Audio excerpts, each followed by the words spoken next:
now, it is my great wonder and awesome privilege to call up our beautiful speaker, Reverend Joanne Boruck, with her talk title, Power and Possibility. And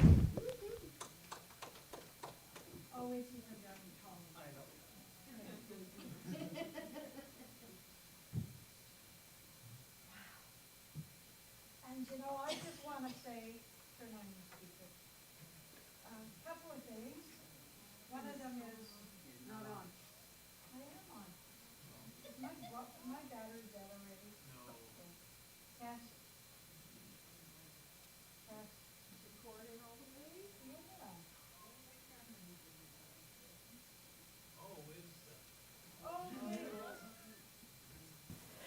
Yeah. Test. Okay. Oh, did you guys hear that? My fault. I love to hear that, you know. I want you to know the May books are in, and they're amazing. They have so many stories and affirmations and motivations. So if you would like a May book, they go pretty quick, and they're out there. And I want to thank, I finished last class, was meditation is more than you think, and I got a couple of students here, so if you guys could stand up and just know Gord's standing. Thank you. What a great time we had. Yeah, I learned so much. Okay, I'm done. Oh, hi, Dustin. Got a haircut? Get a real job? Good morning, my friends. And now I invite you to turn to somebody beside you or behind you and say, good morning, my friend.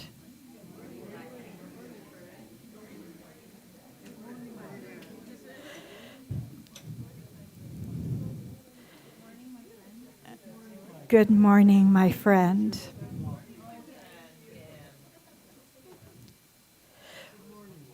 It really warms my heart when somebody sends me a text or says to me, good morning, my friend, because it doesn't have an expectation. It's just, you are my friend.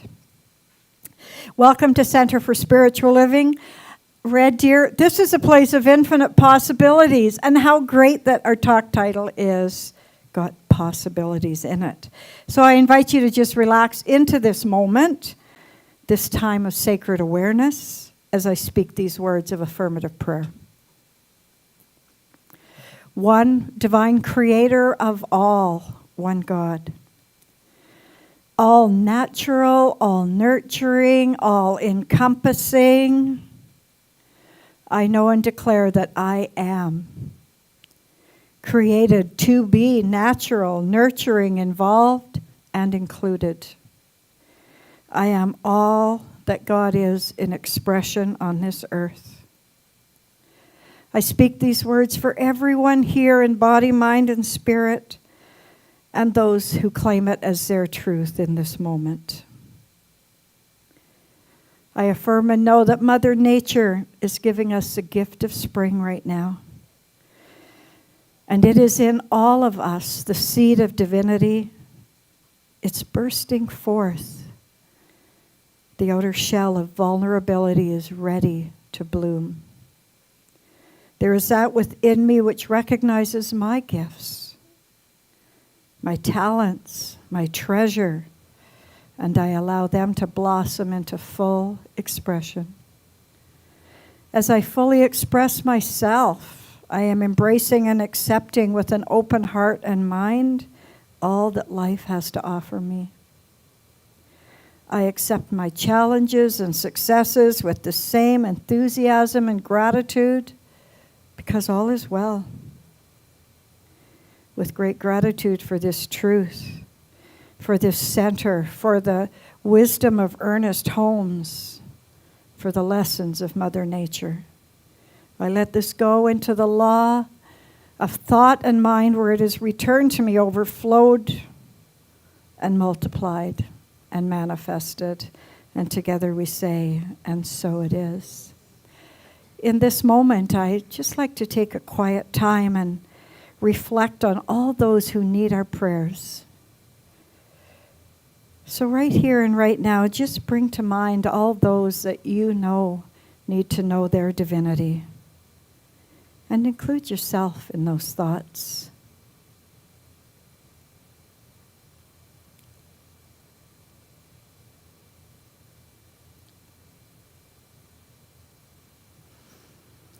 Thank you. So this Sunday, we're encompassing a full circle of learning and embracing the power of vulnerability and how it's the gateway to power and possibility and transformation. So this is my version of what came to me as I went into my own vulnerability. You'll see so many synchronicities. The first statement I wrote is, today is the day that the Lord has made. We will rejoice and be glad in it. That was on Reverend Judy's affirmation. I didn't even know that. And Lena was talking about no judgment. And in my meditation, I talked about how we look through life through foggy lenses. We don't see clearly, and so our job's to clean the glass. So I was thinking, what about this is the day that God created, creator, divine source. And what does that mean? Because it's a pretty powerful statement. Because it just puts you in the moment. And how can we rejoice? Well, we can rejoice by expanding who we are, by expanding our lives, and also by supporting others. Like Lena said, divine acceptance. By expanding our own lives and allowing others, we expand our community, we expand our world, we expand our congregation. And we're also going to talk about how to harness the power of vulnerability. Come on, I know when you hear that word, you get like all blah, because vulnerability has been given a bad rap. Because it's like opening the door or the window, cleaning the lens. It's letting people see who you are. Really, it's just being authentic. Last week I talked about vulnerable being different than vulnerability. Sometimes vulnerable is a life circumstance that makes you vulnerable. Vulnerability is not the same. Vulnerability is, I'm proud of who I am, I know who I am, and I allow others to see. So when I was thinking about harnessing the power of vulnerability and how it's like opening the door, opening the window to really who we are in the soul, and I was thinking, don't you just love it in the springtime when it's a nice day and you get to open the screen door, open the windows and let that fresh air in? So, and then I thought, that's not what I thought I was going to write about. But I always like for myself, to incorporate something physical. I'm a pretty physical being. And so I like to incorporate something physical into my mental and spiritual self. Because then it enters my DNA and I remember. So let's do a small physical exercise together. Just personally for yourself. So it starts with hands. Give yourself a hug. And that's kind of like your doors closed, your windows closed. And I'm going to kind of do a spiritual mind treatment about that. Give yourself a hug. That feels great and safe. But now, open one arm, slowly with awareness. Open the other arm. There you go. Expanding your heart, opening your heart. Okay, one more time. Big hug. Step 1 of treatment. I know there's one power, presence, divine, spirit. Open one arm, and I'm one with it all. Open the other arm. I know and I open myself to life as life opens to me. I open the door of my heart, the window to my soul. I'm safe and confident, knowing I love life, and life loves me. With a grateful heart, I release my word into the one mind where it's already created and return to me, and together we say, and so it is. Thank you. So I really appreciated your participation, because as I'm writing, I was get stuck and I'd think, okay, I'm open. And you don't even realize how often you close yourself off from being vulnerable. And also, I got to talk about the 5 steps of spiritual mind treatment. Do you know that's my mission when I became a minister? And I can't believe, you know what? It's 9 years since I became a minister. Can't believe it. So I said my mission was to teach as many people as I can to do, we call it spiritual mind treatment or affirmative prayer. My friend Kathy in Saskatoon calls it, what is that word she uses? Positive prayer. So, and you know, I'm going to talk about it a little bit more, but I can't tell you enough that there's a proper way to do an affirmation. And whether we call it prayer, doesn't matter, because you're opening to something greater than yourself. So it's 5 steps. First is acknowledging there's a power greater than you are in the universe, and you can use it. There's one God. And the second one is acknowledging that because there's only one creator and you're a creation, we must have came from that. So whatever creator is to you, for me it's love. God is love, and I am love. And then the third part is our affirmation. We've seen so many classes on affirmations, and we're told to say them over and over. You know, I'm abundant, I'm abundant, I'm abundant. Sometimes saying it over and over means you don't believe it. But if you do, I am connected to a power greater than I am, and I am abundant. Boy, it's like plugging in a cord and then being grateful. I'm grateful for that, and I let it go. So that is an affirmation. And you know what's really great? Oh gosh, am I ever going to get to my talk? I was telling Gord it's pretty short. Is that we can do this affirmative prayer for anybody else because we're all one. So if you can't see your divinity, your perfection, your abundance, I can. So ask me to do affirmative prayer for you. And really, sometimes you don't even have to know, they don't even have to know you're doing an affirmation for them.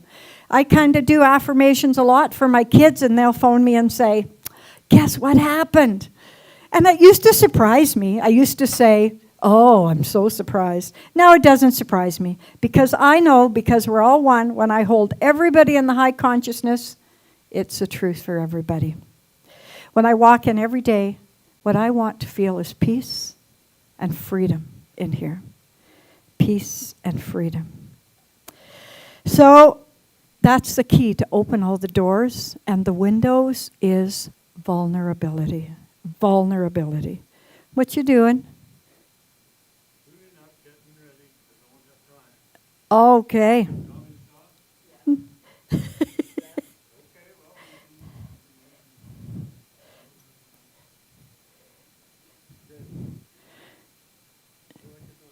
Sorry, Curtis. I'm just being vulnerable.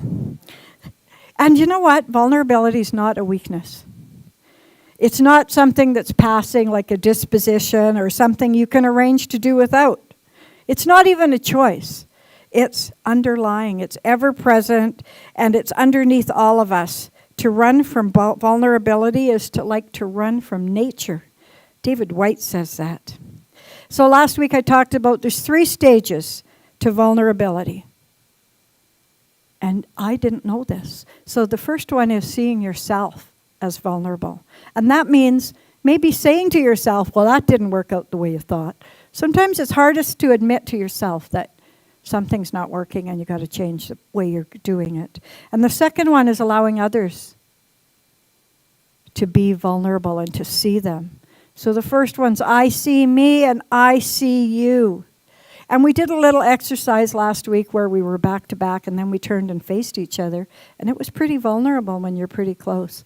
But as you step back, you create that space, that divine space. That's the most important one. That's the space where we can be open and even uncomfortable. That's a space where we can communicate. So when you're standing this close to somebody, vulnerability becomes a personal space. But as you move away, we open that space for communication. That's so important to being vulnerable. I see me, I see you, and I'm ready to listen and to talk. And I'm okay to be uncomfortable. I embrace it, and you can't avoid it. You know, this space between me and you right now, this is the space of transformation. That's how we harness vulnerability. The space of transformation. I wrote that it's a catalyst for connection, expansion, and evolution. Wow. And then the talk title for this week that they gave us was called Power and Possibility. So I like that word power. We say it a lot. We hear that we're a power greater than we are, that God is the power. And this teaching, we do a lot of empowering each other to believe and know that they are authentic. And when we use this power, when we realize that it's not our power, it's God power, we open ourselves to a chain reaction. And we bless that person, they go ahead and bless that person. And we've heard that just witnessing gratitude can improve our mood. So the chain reaction is to express your power, to empower others. And power can be authenticity. I talk a lot about authenticity and vulnerability. I think they're two sides of the same coin. You can't be vulnerable if you're not being authentic. And if you're being vulnerable, you can't not be authentic. Ernest Holmes in Creative Living, it says, in transforming energy into power, we're uniting an invisible essence with an invisible law, which is the way the universe operates. We transform energy into power, and we unite the invisible essence, which is the way the universe operates. When we identify ourselves with that source, then our words are harmony. Our words transform everything and rearrange them. Like the puzzles, the pieces of the puzzle that you can't sleep at night. You're thinking, I'm missing that piece. Oh, well, that piece is power. What I take from that is when we connect with our divine source, we transform everything, even vulnerability. And as last month's theme again tells us, authenticity and vulnerability go hand in hand. You can't express one without the other. So that was the power. Now it's possibility. I hear that a lot here too. Infinite possibility, infinite possibility. And I think, oh, that's a blank slate. Sometimes that's a little scary. But if we know that we're connected to a power greater than we are, it truly is infinite possibility. We move into possibility through our connection to a source. A unique opportunity, individually and collectively, to be vulnerable. Possibility becomes possible through vulnerability, and power becomes possible through authenticity. But the end result's always worth it, because the end result is transformation. The power of collective transformation is made possible through the seed of vulnerability, the infinite potential. I think authenticity is the soil where we plant the seed in. And so whatever we plant in the seed, we know that it manifests. Planting a seed in healthy soil into a healthy mind transforms it. When you plant a seed in the garden, you're going to get a flower, a vegetable, because whatever you plant germinates and grows, including your mind. So I challenge you to be aware of what seeds you're planting in your mind. That's another Science of Mind lesson. We call that the creative process, the big V. Whatever you plant into the mind manifests into your body. So to be alive is just to be vulnerable. To be in any relationship is to be vulnerable. Power and possibility and transformation can only happen when you bring your whole self into life. Brené Brown tells us, vulnerability is the birthplace of innovation, creativity, and change. This month, when I was writing about vulnerability, she's got a book called Vulnerability. Wow, she's done a lot of work on vulnerability. And you know, the greatest people that have written every great book have walked that talk. And I'm including the Bible in that. Some of those words of Jesus, he walked his talk. Desmond Tutu, he says, my humanity is bound up with yours. We can only be human together. And that's a new concept to think about. We can be human together. And then I went, this other thing about classes when I was thinking about how we can learn from Brene Brown. And I was thinking, when we take a workshop, the first thing we say is, what's one thing you want people to know about you that nobody knows? And so you come up with all these frilly, fluffy things, But what about if we turned that around and said, what is one thing you don't want anybody to know right now? Oh, that's a different one. And you can say to somebody, the thing I don't want anybody to know right now is, that's a big one. Last week, Nell doesn't watch online. Nell was here and she was saying, we go out for lunch with all our friends and how are you? I'm fine. How are you? I'm fine. And you just go on, fine, fine, fine. But nobody asks you, what is one thing you don't want me to know right now? Not something you've done in your past, but everybody's going through something right now. I'm not going to put you on the spot and say, turn to somebody, ask them what they don't want you to know right now. But maybe just sit with that when you're having coffee with somebody and be authentic and vulnerable. What's one thing you don't want me to know right now?